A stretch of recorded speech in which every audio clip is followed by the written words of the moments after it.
Vamos a tener en esta hora la última enseñanza sobre la serie El último día de Jesús. Es la enseñanza número 7, enseñé 6 jueves y viernes. Entonces vamos a estudiar la Biblia, ¿qué le parece?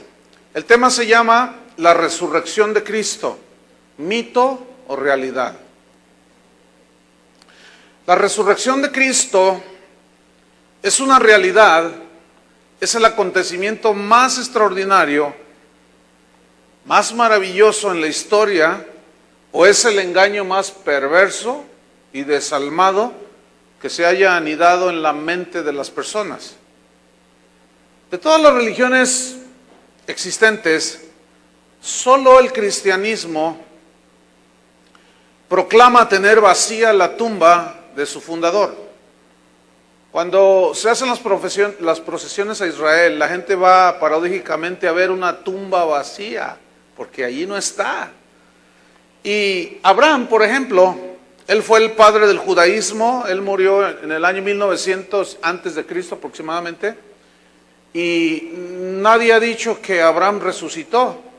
En uno de los libros sagrados del budismo se lee lo siguiente: cuando Buda murió, fue con la absoluta muerte en la cual nada permanece. Mahoma, fundador del Islam, murió una fecha, es exacta, el 8 de junio del año 632 después de Cristo. Tenía 61 años de edad. Cuando él muere, uno de sus discípulos más fieles, llamado Omar, dice la historia que en medio del dolor y del llanto que se había muerto su profeta, blandió una espada y dijo: cualquiera que diga que Mahoma está muerto, lo voy a cortar en pedazos, porque Mahoma resucitará, decía con fervor. Bueno, después de casi 1400 años, siguen visitando la tumba de Mahoma. El adorado apóstol Aarón Joaquín, de aquí cerquita, ese tiene su tumba con letras de oro. Por cierto, hace unos años se las robaron. Y así la tumba de todos los que han fundado alguna religión, allí permanece. La resurrección de Jesús afectó la historia de la humanidad.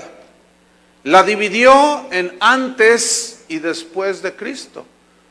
Si observamos, todas las referencias históricas son a antes y después de Cristo. Nunca se dice antes y después de Buda, antes y después de Abraham, antes y después de José Smith. No se dice nada. Entonces, la resurrección de Cristo es la base fundamental del cristianismo. Si no hay resurrección de Cristo, no hay cristianismo. Es como cualquier religión. Somos iguales a los testigos de Jehová, a los mormones, y a cualquier secta y a cualquier religión cuyo fundador está ahí en su tumba. Los asesinos de Jesús, sus acérrimos enemigos, intentaron detenerlo desde que él caminó en medio de ellos. Nunca pudieron. Todo lo tenía él en control y él nunca fue detenido por sus enemigos. Inclusive cuando él es puesto en aquella tumba, los principales sacerdotes fueron con al gobernador y le dijeron: manda una cuadrilla de soldados, porque por allí hemos escuchado que el falso maestro ese había dicho que iba a resucitar, y no sea que los discípulos de él vayan a hurtar el cuerpo y esto se haga peor. Y mandaron a unos de la AFI a cuidar allí la tumba. Pusieron una roca de no sé cuántas toneladas de peso, entre muchos soldados la colocaron, queriendo tapar un posible hurto o eventual resurrección del que decía que iba a resucitar. Nunca lo pudieron detener. Entonces, como nunca lo pudieron detener, se concretaron a matar cristianos, se concretaron a perseguir, a callar la boca de aquellos que decían que eran sus discípulos. Trataron de apagar ese mensaje que hablaba del suceso más maravilloso que la humanidad ha vivido, que es la resurrección de Cristo. Millones murieron a través de los siglos. Los primeros 100 años del cristianismo murieron miles y miles y miles que ofrendaron su vida defendiendo su fe, adorando al que había resucitado. Hoy sigue habiendo mártires. Aquí en México los tenemos. En pleno siglo XXI, en Chiapas, en Oaxaca. Sí, hace poco mataron un pastor, hermano. Los discípulos que lo vieron resucitado, fue tal la experiencia que su mensaje que salía de sus bocas era totalmente radical. Ellos predicaban con una vehemencia, con una audacia, con una valentía, con un arrojo, y hablaban con todo denuedo de su Señor Jesucristo, de aquel que habían visto morir en la cruz, de aquel que habían visto que había sido sepultado, pero que lo habían visto con sus propios ojos, resucitado de entre los muertos. Estos mártires de Jesús ofrendaron su vida porque ellos lo habían visto personalmente, y su vida era una vida totalmente entregada al Señor, de tal manera que de los 12 discípulos le quedaron 11, y de esos 11, el traicionero Judas dejó un puesto vacante y escogieron a Matías en el libro de los Hechos. Y dice la historia que Jacobo, el hijo de Zebedeo, murió decapitado en el año 44 después de Cristo. Esto no está en la Biblia, pero está en los anales de historiadores como Flavio Josefo, etc. Felipe, otro de sus discípulos, murió crucificado. Mateo murió traspasado por una espada. Lo traspasaron totalmente y murió allí. Jacobo, el menor, o Santiago, murió apedreado. Y una vez que estaba allí agonizando, dice las crónicas que llegaron los verdugos y le partieron la cabeza, le abrieron la cabeza. Era un ancianito de 99 años cuando murió. Matías, el que sucedió a Judas, fue apedreado y en su agonía le cortaron la cabeza. Andrés, hermano de Simón Pedro, murió crucificado también. Marcos fue descuartizado literalmente en pedacitos. Pedro fue crucificado de cabeza, diciendo: no soy digno de morir como mi maestro, mi Señor murió. Bartolomé fue flagelado y finalmente crucificado. Judas Tadeo murió crucificado también. Tomás murió irónicamente atravesado por una lanza en el costado. Qué increíble, ¿no? Y Juan, de los 12 apóstoles, fue el único que murió de muerte natural, murió de anciano. Bueno, nadie suele morir de esa manera a menos que verdaderamente hayan presenciado y visto con sus propios ojos al Cristo crucificado. No hay otra explicación para tal entrega de todos esos que murieron. Hubiera sido más fácil haberlos callado simplemente mostrando el cuerpo de Jesús. Montón de fanáticos, aquí está el cuerpo de Jesús. Oh, cómo anhelaban los enemigos de Cristo tener el cuerpo inerte del Maestro. No lo tenían, no pudieron. Él estaba vivo. Pasan los años y a mí me llama mucho la atención, siempre me ha llamado la atención y siempre lo vuelvo a corroborar, lo siguiente. Y ustedes obsérvenlo también. ¿Por qué a través de la historia nunca se habla mal de Buda, por ejemplo? No sacan programas en el Discovery Channel ni en el History Channel diciendo que Buda no era lo que decía que era. ¿Por qué nunca hablan mal de Confucio? ¿Nunca hablan mal de Mahatma Gandhi? ¿Por qué nunca hablan de esos grandes maestros y filósofos? ¿Y por qué cada Navidad, cada Semana Santa, a través de todo el año, siempre es hablando en contra de Jesús. Después de 2000 años siguen los enemigos de Jesús tratando de manchar la pureza del Santo Hijo de Dios. ¿Nunca se habían fijado en eso? Yo siempre me he fijado en eso.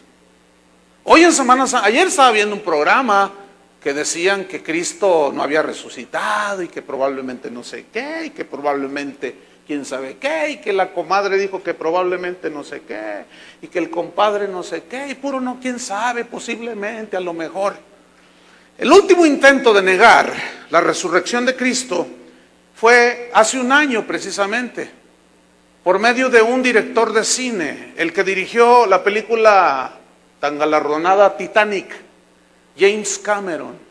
Este hombre hizo un documental dando al mundo la gran noticia, y el documental se tituló La tumba perdida de Jesús. Es decir, que según él encontraron la tumba y los restos de Jesús.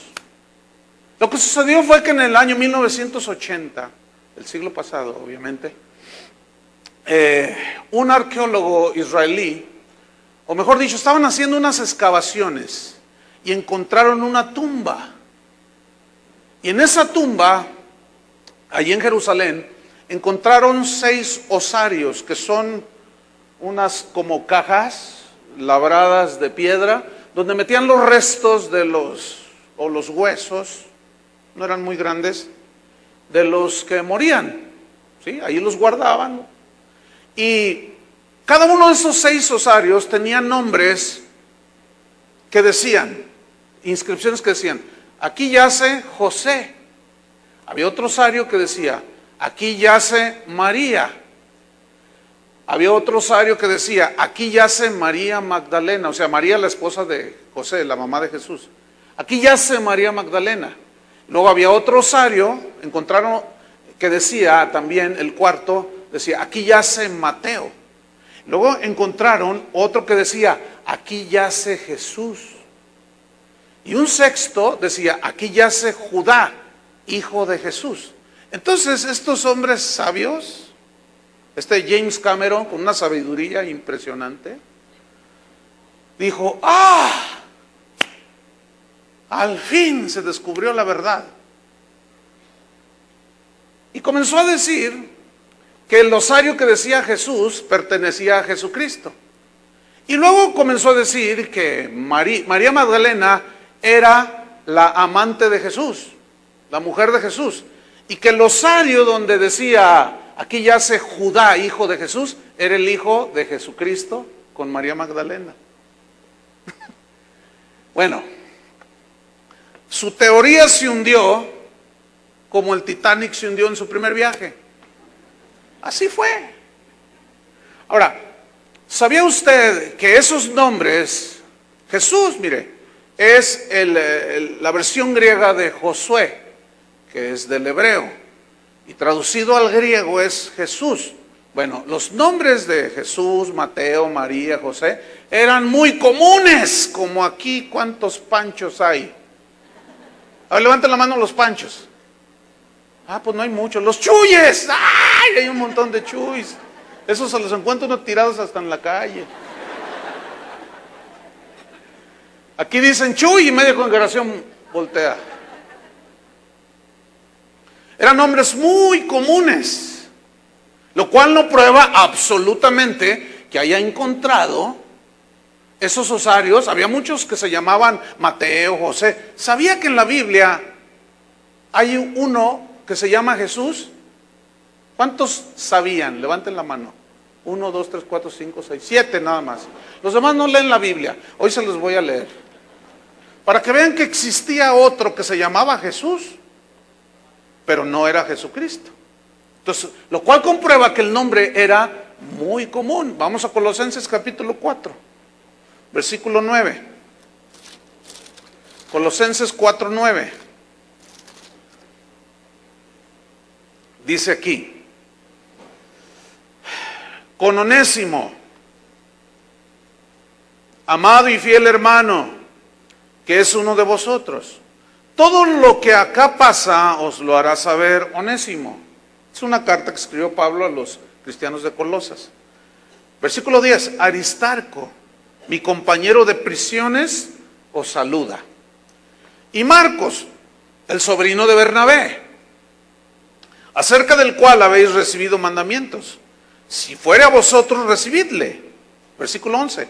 Y Jesús, llamado el justo, pero no es Jesucristo, siga leyendo, que son los únicos de la circuncisión que me ayudan en el reino de Dios y han sido para mí un consuelo. ¿Ven que allí había otro que se llamaba Jesús? Entonces, esa teoría no tiene sustento. Es más, miren, el opositor más acérrimo de la teoría de James Cameron fue precisamente el que descubrió la tumba, que fue un arqueólogo israelí llamado Aaron Kloner. Este hombre declaró lo siguiente: no hay ninguna prueba de que sea la tumba de Jesús. Lo que el documental de la tumba perdida de Jesús pretende es vender a poco. Fíjese cómo dio en el clavo este hombre. Lo único que quiere es vender. Ahora, yo quiero decirle una cosa. Este tipo es una eminencia, es un científico,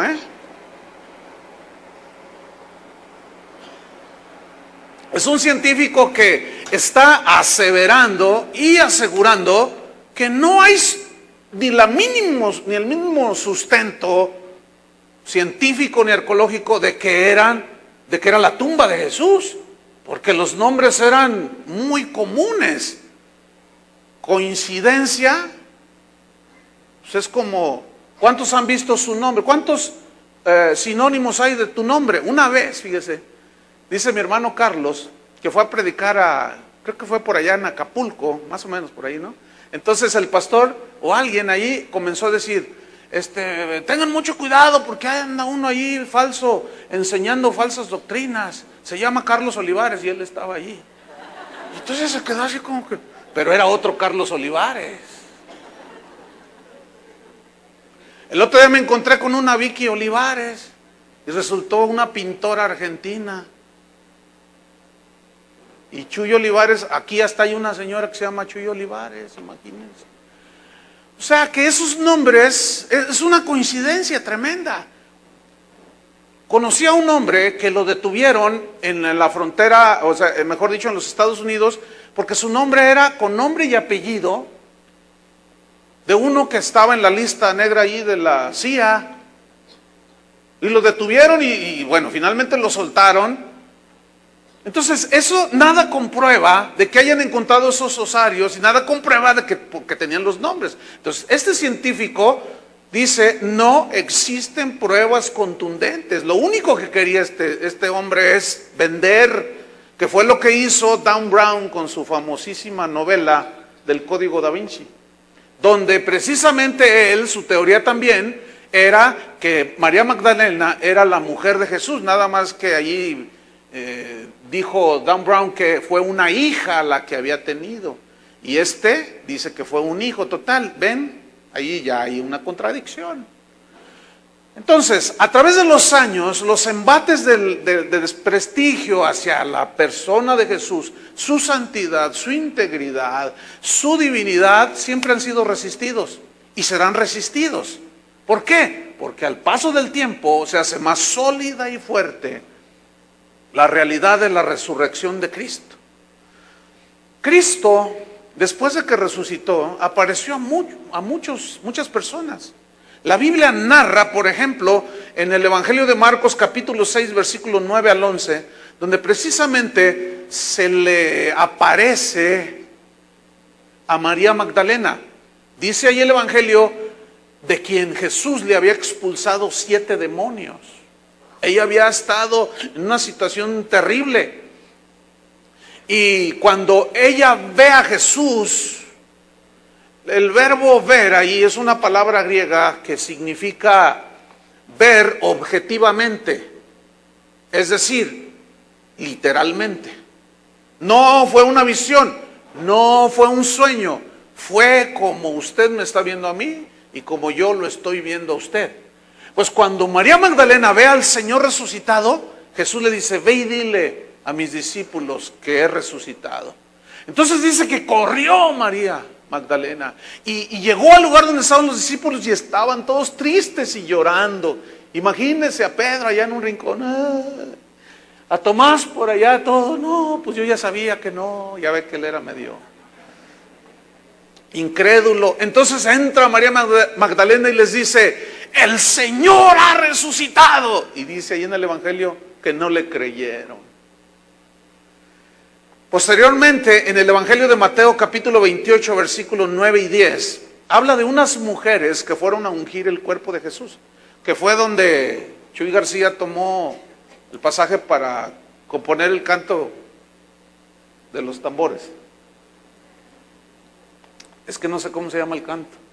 Él resucitó, que de aquí fue tomado. Entonces, la parte del Evangelio es de que estas mujeres llegan a ungir el cuerpo de Jesús. Entonces dice que la piedra estaba removida y vieron a un ser ahí, era un ángel, dice la Biblia, cuyo aspecto era como de un relámpago, era muy brilloso, muy brillante, lleno de luz, y les preguntó, ¿a quién buscáis? ¿Entre los muertos? Hemos venido a ungir el cuerpo de Jesús. ¿A quién buscáis entre los muertos? No está aquí, dice. Ha resucitado. Entonces ellas corrieron y salieron, pero disparadas. Pero antes de eso hubo un detalle muy interesante. Ellas, antes de salir corriendo, Jesús se les aparece por detrás y les dice, ¡salve! Que era un saludo de, ¡qué alegría verlas de nuevo! Dice que cuando lo vieron, las mujeres corrieron y se abrazaron de los pies de Jesús. Seguramente besaron los pies de Jesús y le adoraron, dice allí. Y el verbo adorar allí es la palabra griega proskuneo. Y ese proskuneo era adoración que solamente se le da a Dios. Esa es la definición de proskuneo. Bien, hay muchos, algunos como los testigos de Jehová y algunos otros que dicen que Jesús no era Dios, que Jesús era un simple hombre pero bueno, o sea, un hombre bueno, distinto de los demás, pero no era Dios. Pregunto, si él no hubiera sido Dios, ¿por qué aceptó la adoración de aquellas mujeres? Los enemigos de Jesús siguen dentro de la iglesia ahora. Y muchos se proclaman cristianos, pero niegan su divinidad. Después en el capítulo 20, en Marcos 16, hay otro episodio también, Juan capítulo 20. En el primero de los que cité, Jesús se le aparece a 10 de los discípulos. No estaba Tomás entre ellos. ¿Quién sabe dónde andaría? A lo mejor andaba llorando su tristeza junto al lago de Genezaret. ¿Qué sé yo? ¿Dónde andaba el Tomás? Pero los otros 10 estaban juntos. Dice que entró Jesús, se les apareció y lo miraron, lo vieron cara a cara. Entonces Jesús habla algunas cosas con ellos y se va. Después ellos le dicen a Tomás, Tomás, ¿dónde andabas? ¿Qué crees, Tomás? El Señor está vivo, Tomás. Y Tomás dijo, no creo. No siento. No es verdad, me está engañando. No, Tomás, el Señor está vivo, Tomás. Le decían con una vehemencia. Y Tomás, no creo. No. Hasta no verlo, dijo. Es más, no solo verlo, sino meter mis manos en sus llagas, en sus heridas, y meter mi mano en su costado. Y de pronto entra Jesús, dice el Evangelio de Juan, en el capítulo 20, cerrada la puerta. O sea, no abrió la puerta, traspasó la materia. Y ese es el cuerpo que usted y yo vamos a tener después de resucitados. Un cuerpo ya no sujeto a las leyes terrenales. Y cuando entra, imagínense, yo quiero que se imaginen un poquito, nomás no se pase, porque en la imaginación hay quienes luego imaginan cosas que están en contra de la Biblia. Nada más imagínense el rostro de ellos, lo Maravilloso de aquello es como yo estoy hablando y el Señor de pronto entra por detrás de la pantalla, acá atrás, sin puerta, sí. Entonces imagínense el rostro de todos, imagínense a Pedro. A lo mejor se estaba amarrando el guarache. A lo mejor otro estaba bebiendo agua y Tomás, que estaba ahí todo triste, de pronto lo ve y todos, miren, y entra Jesús. Y todos, ay hermanos, vean la paciencia de Jesús. Tomás, ven para acá. Imagínense el rostro de Tomás, ¿eh? ¿Cómo se lo imaginan? Yo me lo imagino así como, así, no sé. Ven, mete tu mano aquí. Y mete su mano. Se descubre el costado y le dice, mete tu mano aquí en mi costado. Y mete la mano. Y dice, Señor mío y Dios mío, le dice. Y cae postrado y lo abraza. Y Jesús le dice, Tomás, tú creíste porque me viste. Fíjate, con cara a cara, en vivo, en directo, todo. No era una visión. Era totalmente objetivo la escena aquella. Literal, real. Creíste porque me viste. Pero más bienaventurados son los que creen sin haber visto. ¿Sabe quiénes son esos? Diga yo. ¿Sabe qué significa bienaventurado? Es dichosos, muy felices. Los que creen sin haber visto. Tomás, no seas incrédulo, le dice, sino creyente. Lamentablemente, el evangelio que se predica hoy es un evangelio de sentimientos. Es de ver, quieren ver polvo de oro, quieren ver esto, quieren ver aquello, quieren ver el otro, pase aquí al frente, vamos a orar por usted. Y te dan un golpe en el vientre. ¿Qué siente? ¿Qué siente? No siento nada. Entonces te tienen que tumbar para que sientas el guamazo que te das. Entonces la gente dice, ay, qué bonito, qué bonito. Qué es bonito, siente. Y es un evangelio muy dado al sentir. La gente dice, ay, hoy no sentí a Dios, hoy no sentí a Dios. El cristianismo no es de sentir, el cristianismo es de creer, hermanos. Nunca se me olvida un pastor que estaba predicando en una iglesia y llegó una señora y me dice, pastor, óreme, y me hacía así la cabecita, óreme. Entonces yo le dije, pero ¿cuál es el propósito? Usted óreme, dice, usted óreme. Entonces se acerca el pastor de la congregación y me dice, ora por ella, pero mira, así me está diciendo aquí el oído, dice, sangolotéala. Y me estaba hablando en serio, ya había acabado yo de predicar. Entonces yo le dije, permítame señora, y le dije, ¿qué me dijiste? Mira, es que esa señora ya no sé ni cómo quitármela de encima, pero le gusta que la sangoloteen, porque dice que ella, le dije, no, yo no voy a hacer eso. Y entonces, ándele pastor, óreme. Entonces el pastor de esa iglesia, ahí estaba mi esposa, va con ella y le dice, a ver, yo oro porque el pastor ya está cansado de predicar, venga, y la agarra la señora y la sangolotea. Es en serio, no estoy exagerando, hermanos. Y le da una sangolodilla en el nombre de Jesús. Y la señora, y literalmente así, ay, aleluya, ay, Padre, ay, sí. Dice, esta señora, le dije, ¿y tú cómo te prestas a eso, hombre? Le dije al pastor. Por tu culpa, le dije. Por gente como tú, pastores como tú, predicadores como tú, la gente está esperando ver y sentir. Hermanos, el cristianismo no es ni de ver ni de sentir, es de fe. El justo por la fe vivirá. Escuche bien, ponga mucha atención, ¿qué es lo que está usted escuchando? ¿Qué evangelio? ¿Si es el evangelio de la fe o de los sentimientos? Por eso Jesús le dijo a Tomás, creíste porque me viste, pero más son bienaventurados los que creen sin haber visto. Y esos somos nosotros. Yo nunca he visto a Jesús, pero tengo una fe sólida en Él. Una convicción de lo que se espera, la convicción de las cosas que no se ven. Eso es la fe y ese es un regalo de Dios, no es un mérito de nadie. Posteriormente hay una escena, fíjate, donde ahí en el Evangelio de Juan, en el capítulo 21, que sigue al capítulo 20, que me llama mucho la atención esta historia de Juan 21, versículo 1 hasta el 10. Dice que estaban tristes, ya habían visto a Jesús, pero se fue. Y ellos, entonces Pedro dice, voy a ir a pescar. ¿Quién quiere ir conmigo a pescar? Y estaban tristes. Justamente de ahí lo había sacado el Señor, para hacerlo pescador de hombres.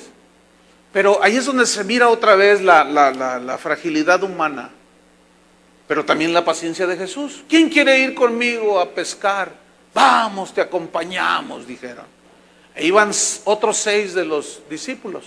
Y se subieron a la barca y comenzaron a tirar las redes y no agarraron ni un triste charal, ni una rana siquiera. Nada se pegó a la red, dice que no agarraban nada. Y de pronto dicen que vieron a un hombre en la orilla de la playa. Y no dijeron nada, pero dice el Evangelio que sabían que era Jesús, pero nadie decía nada. Entonces los miró y les dijo, echen las redes otra vez. Y todos sabían que era Jesús, pero nadie decía nada por temor, decían. Entonces agarraron las redes y las tiraron al mar de nuevo. Una gran pesca, 156 peces, creo que dice la Biblia. Pero eran peces de varios kilos. Entonces dice que eran tantos que la red debería de romperse, pero no se rompió. Entonces Jesús había preparado una fogata, unas brasas, y les dijo, traigan algunos de los peces. Y los preparó allí. Y empezaron a comer y todos así, comiendo y mirándole. Pero hubo una escena cuando sucede esto, que uno dice, ¡es Jesús! Finalmente. Y Pedro como que reacciona y se tira al agua, porque dice la Biblia que estaba en paños menores. Dice que estaba desnudo, pero no era totalmente, era en paños menores. Y se tiró al agua. Siempre se ve tan precipitado, ¿no? Y bueno, total se tira al agua y sale y les da un banquete de pescado el Señor, pero nadie decía nada. Y de pronto le dice, Pedro, ven. Imagínense a Pedro ahora, ¿no? Otra vez, todo mojado así, y ya con su túnica puesta y, sí, maestro. Dice, Pedro, ¿me amas más que todos estos? Y Pedro le responde, sí, Señor, tú sabes que te amo. Apacienta mis corderos, le dice. O sea, cuida a mis corderos, eso significa apacentar. Alimenta a mis corderos. Porque ese Pedro, ese Cefas, ese Simón Pedro, frágil, endeble, estaba siendo fortalecido. Y su nombre iba a ser gala de lo que Dios estaba haciendo en él. Pedro significa piedra. Lo estaba haciendo un hombre sólido, que eso es lo que quiere hacer con nosotros, hermano. Por eso el trato paciente y amoroso de Jesús. Apacienta mis ovejas. Hay muchos que quieren entrar al ministerio y no están listos. No han sido tratados por el Señor. Quieren apacentar las ovejas, quieren alimentar las ovejas, pero todavía no están listos. No es cualquier cosa, hermanos. Es bueno anhelar y desear, pero si alguien desea y anhela, el trato del Señor será un poco más drástico para hacerte sólido como una roca. Él no quiere ministros que ahorita digan, ay sí, y al rato no, y al rato tampoco, y al rato sí. No, que sean fieles y constantes, que manifiesten una solidez en su fe y en su creer la palabra de Dios. Viene una segunda vez, Pedro, ven Pedro. Y se acerca Pedro otra vez, dime, Señor, ¿me amas más que todos estos? Dice, Señor, sí, tú sabes que te amo. Y luego dice, pastorea mis ovejas, le dice, mis corderos, mis ovejas. Y otra vez Pedro allí. Viene una tercera vez, Pedro, ven. Ellos siguen comiendo, ven. Dime, Señor, y ya todo preocupado, ¿no? Y peor cuando le dice, ¿me amas más que todos estos? Y dice la Biblia que Pedro, triste, le dijo, Señor, tú sabes todas las cosas, tú sabes que te amo, apacienta mis corderos. 3 veces. ¿Cuántas veces lo negó? 3. ¿Qué lección, hermanos? Como tratando Jesús de nivelar la balanza de su error, de su negación a una afirmación. Como diciendo, ¿te diste cuenta, Pedro, que en tus propias fuerzas y en tu propia confianza nunca vas a poder lograr nada? Pero ahora, en base al amor que me tienes y a la formación que yo estoy haciendo contigo, vas a poder apacentar mis ovejas. Y justamente fue Pedro el que habló de dar leche espiritual. Fue justamente el que dijo que el Señor nos dejó ejemplo para que siguiéramos sus pisadas. Justamente fue Pedro el que dijo a los ancianos, a los pastores y líderes, que apacentaran la grey de Dios. ¿Qué cambio tan maravilloso sufrió este hombre? Que unas horas antes lo había negado, ahora estaba diciendo, te amo, Señor, con todo mi corazón.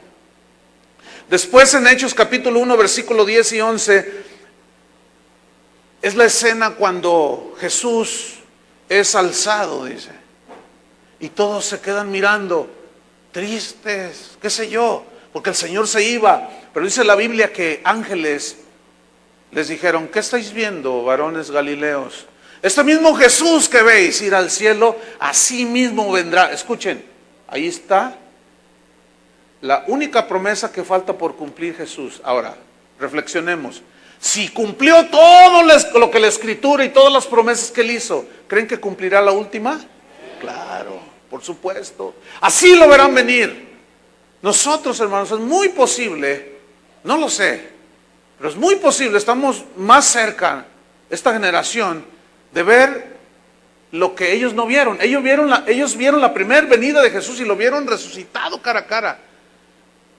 Pero es muy posible que nosotros nos toque ver al Cristo victorioso, al Cristo sentado en un caballo blanco, con una espada que dice el Verbo de Dios, con toda su majestad en su segunda venida. Es muy posible que nos toque a nosotros. Qué evento tan maravilloso. Después, cuando Esteban está siendo martirizado, dice, yo veo los cielos abiertos y a Jesús a la diestra del Padre. Pero hay un caso de aparición de Jesús que es el que yo quiero enfocarme ahorita más, y es al apóstol Pablo. Y quiero que vayamos a 1 Corintios capítulo 15. 1 Corintios 15, versículo 1. Porque él narra cómo Jesús se le apareció a otros más, pero también cómo cuenta su experiencia de que a él se le apareció Jesús. El Cristo resucitado. 1 Corintios 15, versículo 1 dice, además os declaro, hermanos. ¿Qué declaraba Pablo? El evangelio que os he predicado, el cual también recibisteis, en el cual también perseveráis. O sea, constantemente siguen adelante, adelante. La perseverancia, hermanos, es una señal de la conversión. Aquel que persevera hasta que se muere o hasta que Cristo venga, es señal de que era salvo, no para ser salvo, sino era señal de que es salvo. ¿Por qué? Porque el que dice que cree y abandona la fe, nunca fue salvo. Y eso es a lo que la Biblia llama apostasía, porque Jesús dijo, lo que es nacido de la carne, carne es, lo que es nacido del Espíritu, Espíritu es, y ya no podemos volver atrás. Y el que vuelve atrás es porque nunca tuvo una verdadera conversión. A eso se refiere Juan cuando dice, salieron de nosotros, pero no eran de nosotros. Entonces, si pasan los años, y usted ahí está perseverando, esa es señal muy buena de que usted está permaneciendo en la vid. Y nada lo arrebatará de la mano del Señor. Entonces, fíjese lo que dice, en el cual perseveráis en este evangelio, versículo 2, por el cual asimismo, si retenéis la palabra que os he predicado, sois salvos. ¿Ven? Si no, si no perseveraron, han creído en vano. Ahí está confirmando lo que yo les acabo de decir hace un momento. Es decir, tuvieron una fe puramente intelectual. Tuvieron una fe sin arrepentimiento. Acuérdense que los demonios también creen. No tienen fe en el sentido como nosotros, pero fe es creer. Creen, ¿por qué? Porque ellos lo vieron en su gloria cuando la creación. Y hay una escritura cuando Jesús llega y se enfrenta a un endemoniado. Y los demonios dentro de aquel hombre gritaron: ¿qué tienes contra nosotros, Jesús Nazareno? Sabemos quién eres, te conocemos, eres el Santo de Dios. Y le expulsó a aquellos demonios y se fueron a Zamora a hacer carnitas.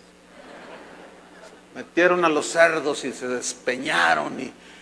Pero ahí está una prueba de que los demonios creen en el sentido de que lo conocen. Saben que Jesús es real. Entonces dice: si ustedes no permanecen, creyeron en vano.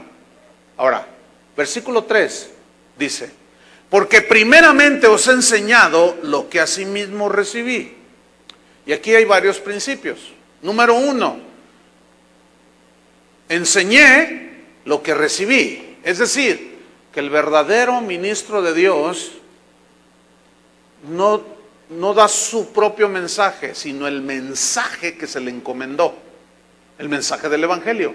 Jesús dijo en Mateo 28, vayan por todo el mundo, hagan discípulos, enseñándoles todas las cosas, que guarden todas las cosas que yo les he enseñado. Entonces, el predicador que diga que es predicador del Evangelio, debe de predicar el Evangelio de Jesucristo. Debe de predicar el Evangelio que está en las Escrituras. Cualquier predicador que no predique el Evangelio que está en la Biblia es un falso predicador. Aquí lo está diciendo Pablo. Primeramente os enseñé lo que recibí.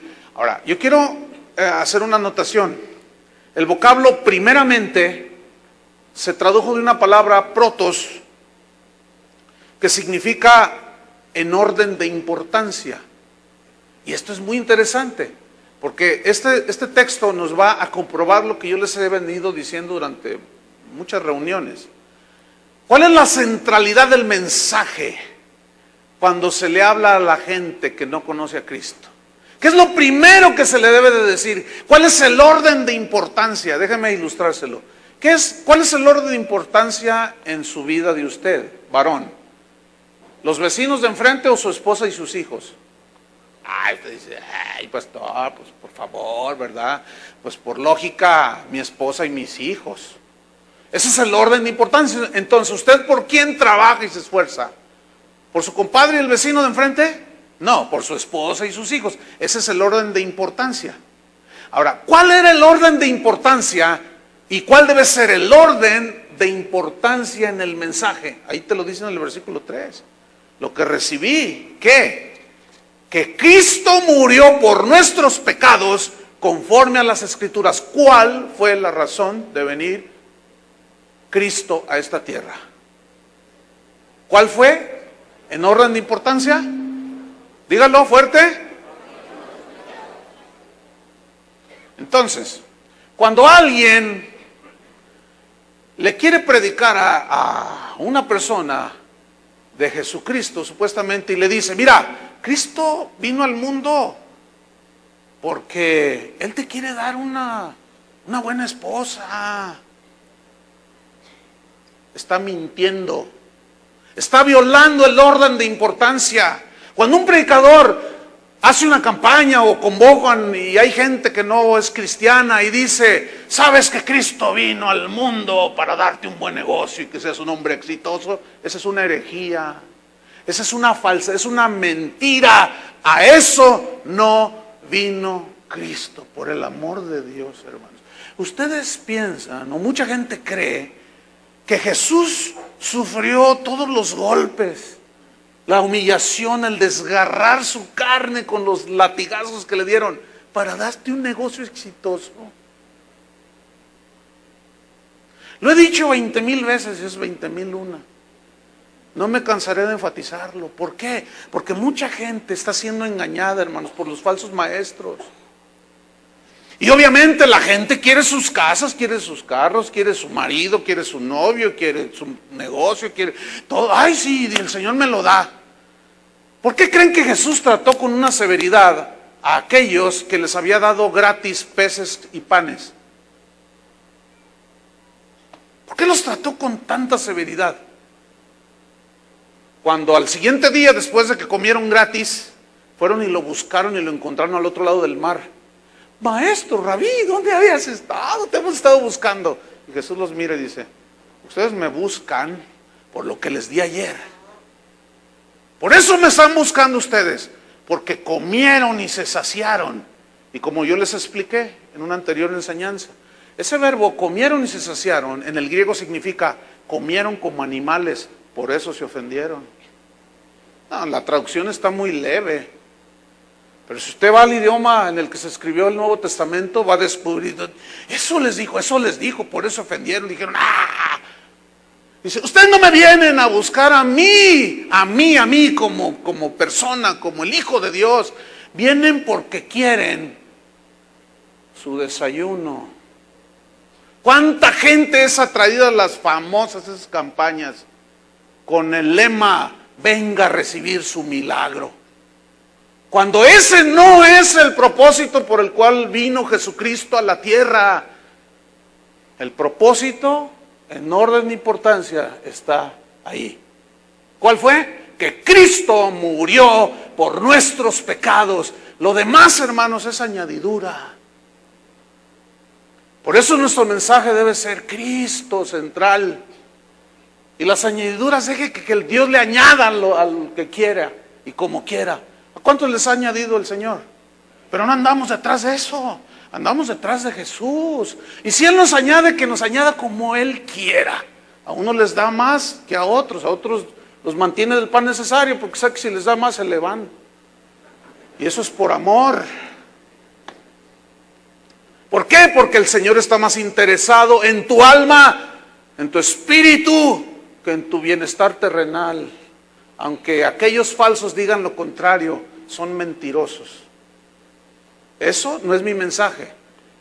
¿No estoy hablando lo que dice la Biblia? Ahora, lo voy a volver a leer. Ustedes, si perseveran, guardando el Evangelio, sois salvos.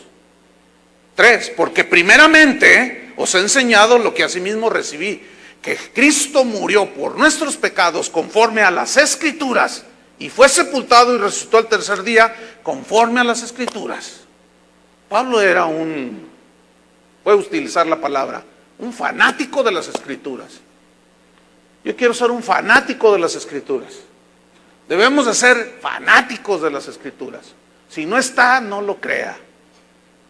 Porque, ay hermanos, fíjense, me acaban de contar que vino por aquí a la ciudad un supuesto apóstol, y que antes de que predicara, el representante, no sé, alguien se subió y dijo, antes de que el apóstol predique, repitan todos lo siguiente.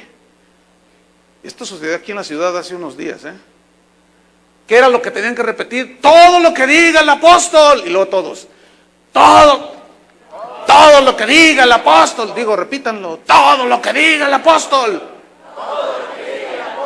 Deben de creerlo. Deben de recibirlo. Él no se equivoca. Eso sucedió hace unos días, hermanos, aquí en la ciudad. No diga, así de incrédulos son muchos, fíjate. Ay, ¿a poco?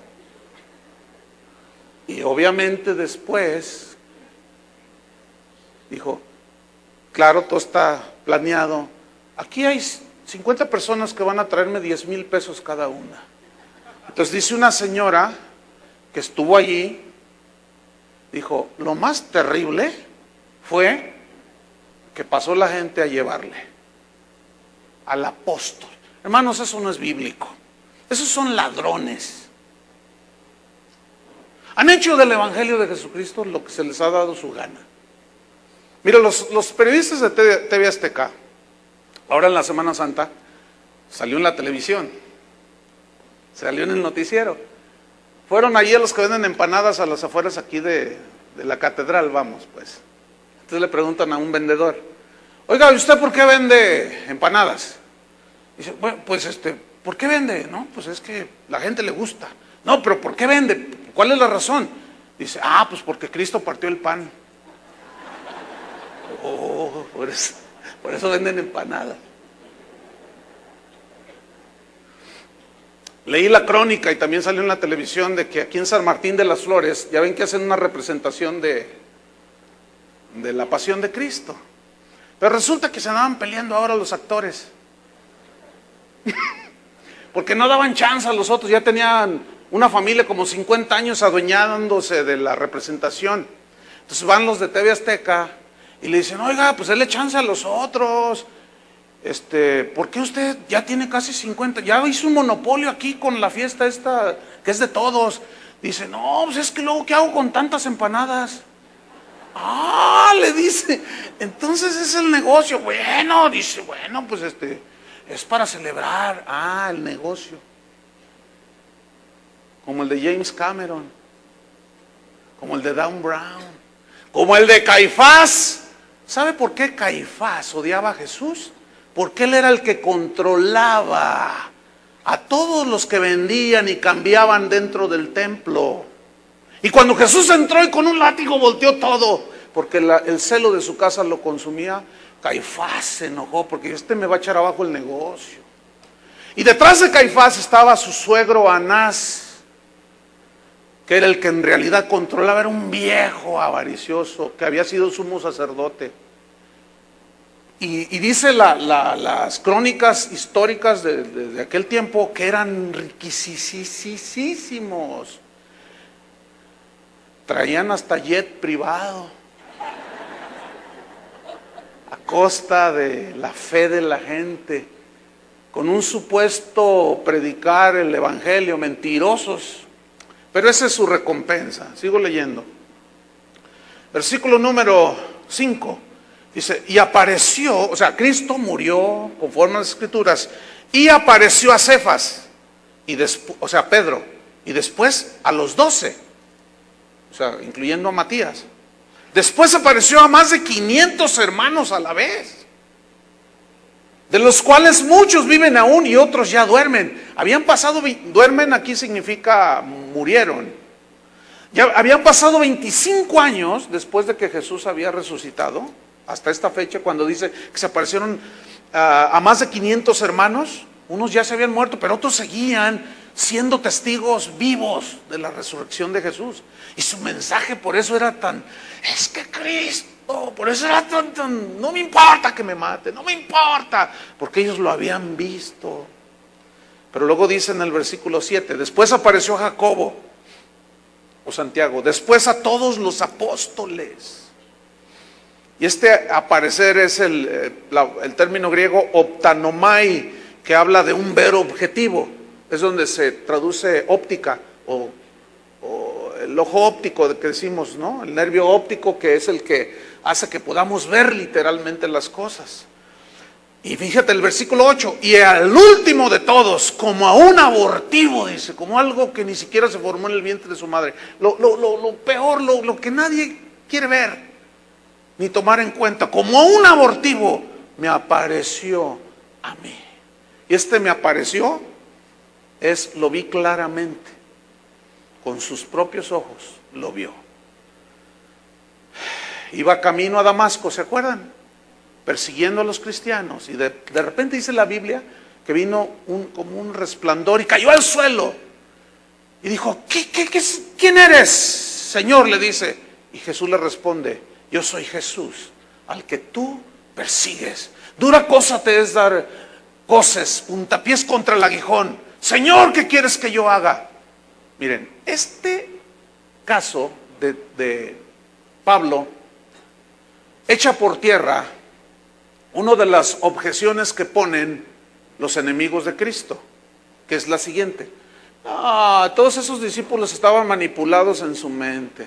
Todos estaban excitados, estaban llorosos, les repitió una vez que iba a morir, resucitar, entonces ellos estaban preparados mentalmente, les habían lavado el cerebro como desgraciadamente y efectivamente lo hacen muchos que se dicen ministros de Dios, que manipulan los sentimientos y la supuesta fe de la gente. Pero Jesús no es ningún manipulador.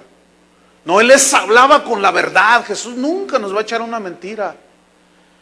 Entonces estos que ponen esta objeción dicen eso, que no, estos son un montón de fanáticos, irracionales, gente ignorante, etcétera, etcétera. Pero ¿qué de Pablo? Si él era el acérrimo rival y perseguidor de los cristianos. Él no estaba manipulado mentalmente, él no estaba manipulado de ninguna manera, él iba persiguiendo a los cristianos. Cuando Esteban estaba siendo apedreado, estaba dice la Biblia, un joven parado junto al cuerpo de Esteban, que consentía en la muerte de Esteban. Ese hombre era Saulo, era Pablo. Era un hombre que infundía respeto. ¿Por qué? Porque era un erudito, era un fariseo de fariseos. Era un hombre muy culto, era políglota, hablaba muchos idiomas. Era un hombre sumamente conocedor de la tradición y de la ley. Y ese dijo, eso es una secta, estos deben de morir. Ese odiaba el camino, dice la Biblia. Esa experiencia de Pedro, él no andaba buscando a Jesús, no andaba detrás de a ver dónde encontraba a Jesús, no, él quería matar a los cristianos, lo cual echa por tierra esa objeción, porque sí se puede dar una manipulación. ¿Están conscientes de eso? Sin embargo, Jesús no era ningún manipulador, porque si así fuera, entonces nosotros estamos siguiendo a un farsante, lo cual no cabe la mínima duda de que Jesús era el Dios de verdad y sin ninguna iniquidad. Sigo leyendo, versículo 9. Se me apareció a mí, lo vi con mis propios ojos, porque yo soy el más pequeño de los apóstoles, que no soy digno de ser llamado apóstol porque perseguía la iglesia de Dios. Pero por la gracia de Dios soy lo que soy. Y su gracia no ha sido en vano para conmigo. Antes he trabajado más que todos ellos, pero no yo, sino la gracia de Dios conmigo. ¿Notan cómo él era un hombre humilde que atribuía todo el crédito a su Señor? Versículo 11. Porque o sea yo, o sean ellos, así predicamos y así habéis creído. Pero viene a continuación una reprensión a los cristianos en Corinto, porque empezaban a dudar de que Cristo había resucitado. Por eso ese capítulo, por eso esa carta. Empezaron algunos a decir, no, ¿cómo que resucitó? Ay, no puedo entenderlo, a ver, ¿cómo es? Y a veces yo recibo cartas, ¿no? O de correos electrónicos. Pastor, ¿y cómo va a ser la carne cuando resucitemos? ¿Y cómo? Voy a conocer a mi abuelita. Y me me desespera los hermanos. Quieren que les diga hasta de qué color van a tener los ojos y que se van a tener callos en los pies. Ay, por el amor de Dios. No hay que ser tan eso. Hay que ser más, no hay que dudar de la realidad, pero hermanos, hay que ser un poco más, Dios nos dio un cerebro para que lo usáramos y nos dio el Espíritu Santo para que discernamos, ¿no es cierto? Hay que prender el discernidor. A ver, préndalo. Ahí está ya prendido. Ok. Algunos empezaron a decir, fíjese en el versículo 12. Pero si se predica de Cristo que resucitó de los muertos, del cual yo soy testigo, yo lo vi. Y estos y aquellos 250 que quedan, y aquel. Corintios, ¿qué les pasa? Ahora, acuérdense que ellos eran griegos y ellos se creían muy filósofos. Dice, ¿cómo dicen algunos de entre vosotros que no hay resurrección de muertos? ¿Cómo andan circulando entre ustedes? Esos fueron los primeros testigos de Jehová, que dicen que Jesucristo no resucitó. Versículo 13, porque si no hay resurrección de muertos, pues tampoco Cristo resucitó, fíjense. Versículo 14, y si Cristo no resucitó, vana es entonces nuestra predicación y vana es también vuestra fe. ¿Notan la importancia de la resurrección? Ahora, la palabra vana aquí significa vacía. Entonces, si Cristo no resucitó, nuestra predicación es vacía. Mejor vámonos a Puerto Vallarta, hermano. ¿Qué estamos haciendo aquí? Y como la predicación sin las verdades fundamentales de la Biblia y del Evangelio, si no se predica así, es una predicación ¿cómo? Vacía. Por lo tanto, los oyentes van a tener una supuesta fe. ¿Cómo va a ser esa fe?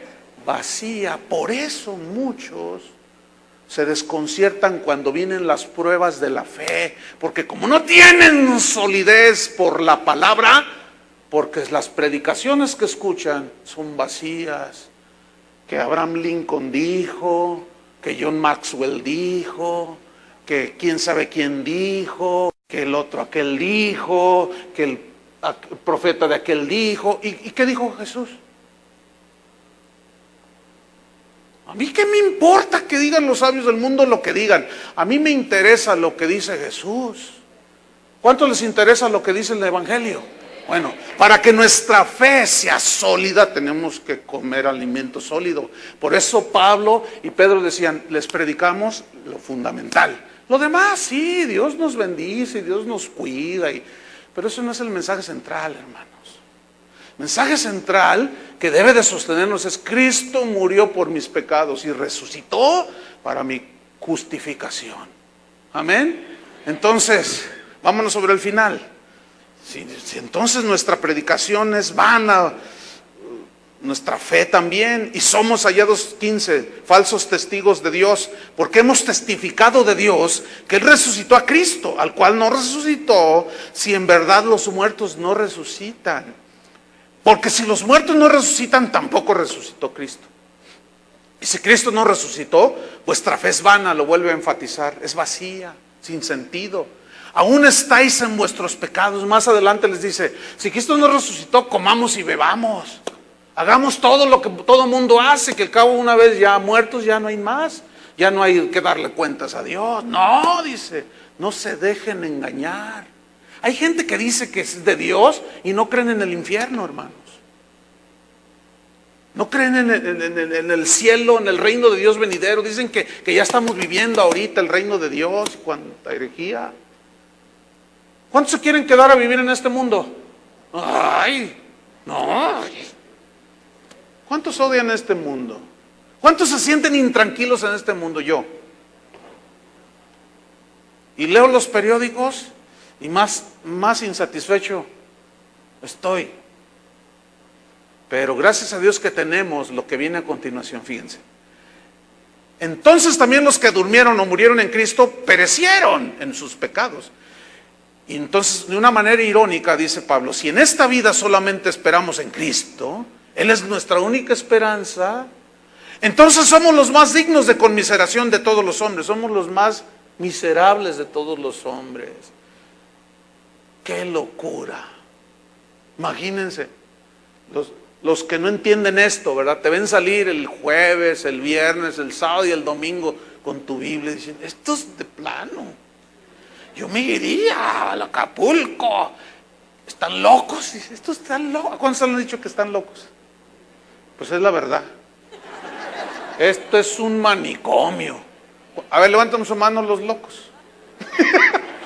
Un montón de locos todos. Fíjate, Pablo dijo también a los corintios, si estamos cuerdos, si tenemos una concordancia con la gente del mundo y el sistema de vida del mundo, estamos cuerdos para el mundo y somos de ellos. Pero si estamos locos, es para Dios. Dice, bendita locura. ¿Cuántos locos le dan un aplauso al Señor? Ay. Amén. Fíjense qué cosas. Dios escogió que fuésemos salvos por la locura de la predicación. Esta locura nos va a salvar de la condenación del infierno. Y la locura de los de allá los va a llevar al infierno. ¿Cuál locura prefiere? De todas maneras, todos están locos.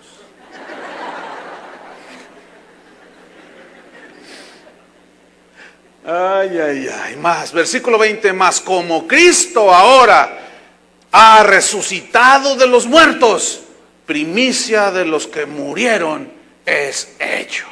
Hermanos, la muerte de Cristo era necesaria para nuestra liberación de la condenación eterna. La vergüenza de la cruz era inevitable. Jesús no la rehuyó, no la rehusó, la enfrentó sabiendo que era la única manera de que nosotros pudiésemos tener vida eterna. Escúchenme bien, nuestros pecados y rebeliones llevaron a Jesús a la cruz del Calvario. Sin embargo, su muerte en nuestro lugar fue la expresión más grande del amor de Dios. La resurrección de Cristo fue la prueba más contundente y maravillosa en la historia de nuestra salvación.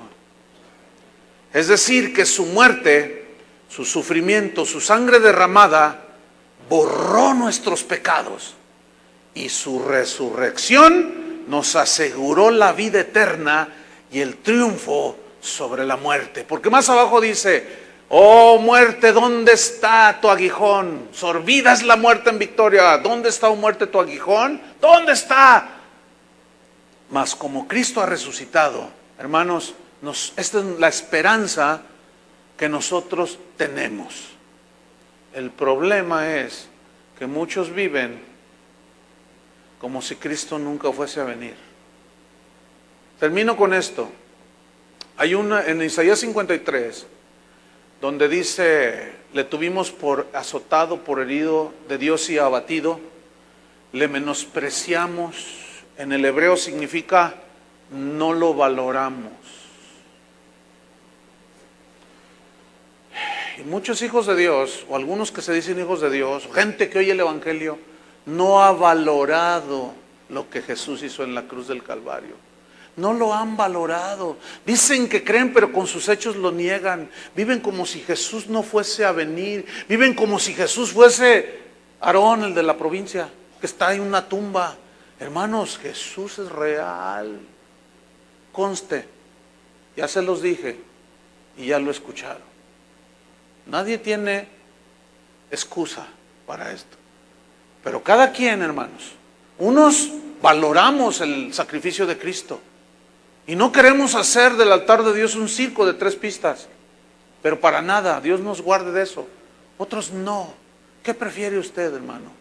Yo valorar el grandioso y maravilloso sacrificio de Jesús, que avaló con su resurrección.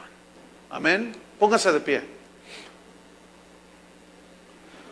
Levante sus manos al cielo. Vamos a terminar con alabanza, pero antes vamos a hacer una reflexión. Cierre sus ojos, no se distraiga. ¿Valora usted lo que Jesús hizo en la cruz? ¿Cuál es su convicción de fe personal? ¿Cuál es? ¿Es una fe sensorial?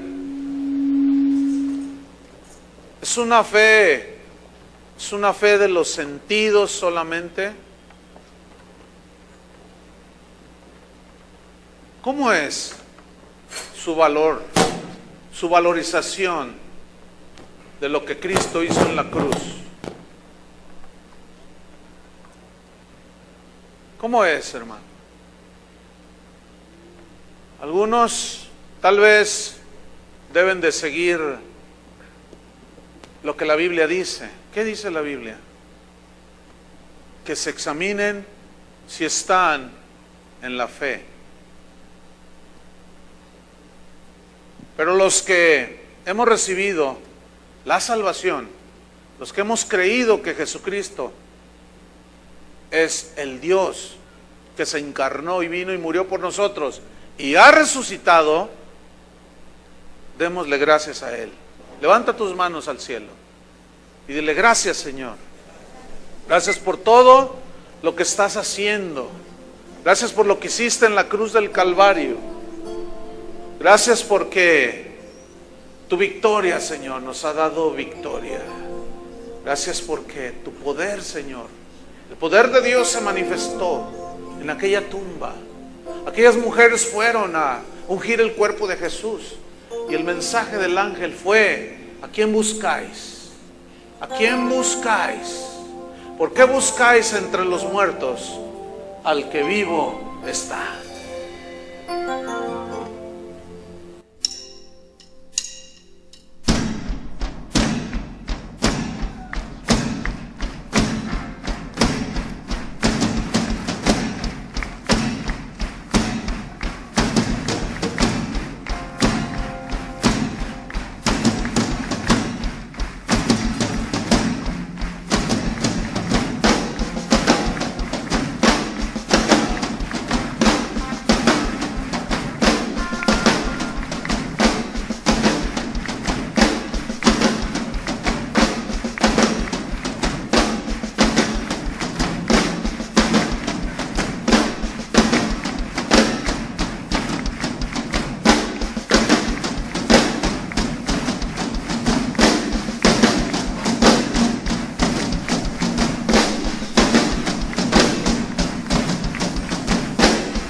De Cristo querían ungir, como si fuera un simple mortal, pero Él era el Hijo de Dios, pero Él era el Hijo de Dios. Aleluya.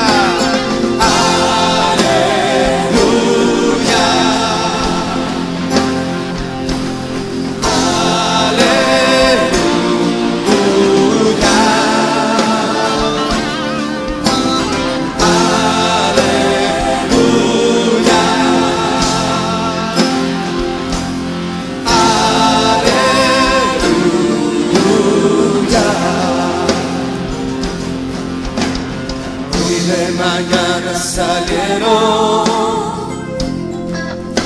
el cuerpo de Cristo quería ungir, como si fuera un simple mortal, pero Él era el Hijo de Dios, pero Él era el Hijo de Dios.